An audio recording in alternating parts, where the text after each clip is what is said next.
Google Earth is amazing. Quite how we managed to do anything before it came along, I don't know. I mean, I use it on a daily basis. It's an incredible device to enable you to live life and function. But you don't go onto Google Earth to get inspired by things. You don't traipse down streets on Google Earth looking at the images that you get there, because it's very raw footage. It's not aesthetic. A globe is very much something that connects you to the planet that we live on.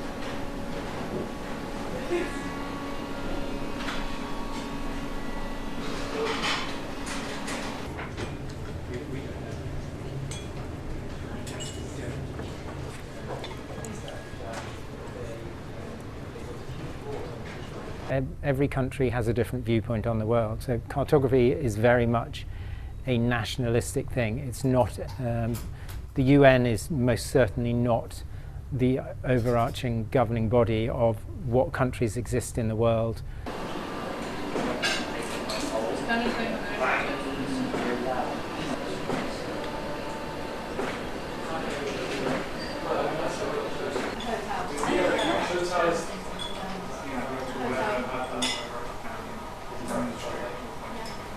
For China, we definitely have to mark Taiwan as Chinese Taipei in order for it just to get through customs.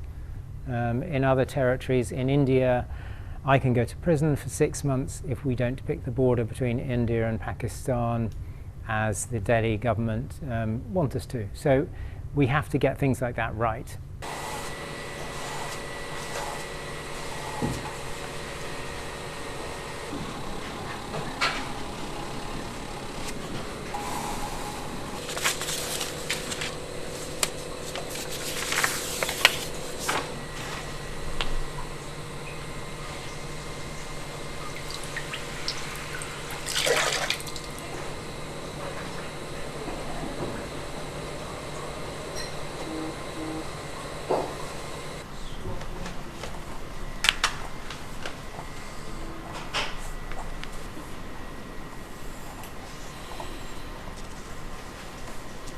The nature of the sphere is extremely challenging. One, because it's handcrafted itself, and that creates a few challenges in sort of warps and undulations on the surface.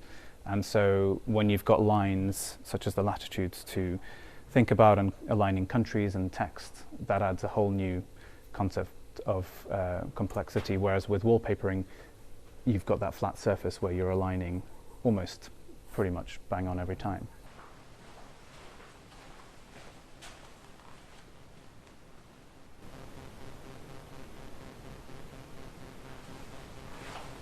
So why a globe and not a map? I mean, there are a couple of things that you can say about that. The first is that perhaps whereas a map might be quite a mundane, practical item that is produced to be used, to be drawn on, to be looked at, a globe is often a much more prestigious, valuable item. So perhaps its representational power is greater because it will sit there as an item potentially of prestige, of display, to represent perhaps the learning, the erudition, the political interests of its owner.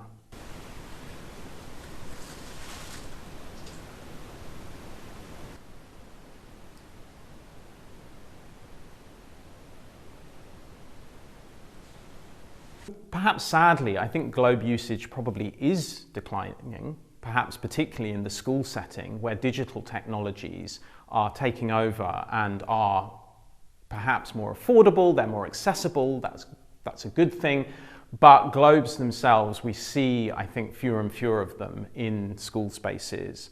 I think now they're perhaps more becoming items of overt prestige. They're being bought as display pieces to look beautiful, which of course they always have been that. There's always been globes made as items of prestige, but I think that's probably a bigger role. I would argue that they could and should still have a role for teaching us about the nature of the globe. The west coast, the outside coast, is quite well charted and even has named places, but the bit where they're just assuming, you can see it's just a more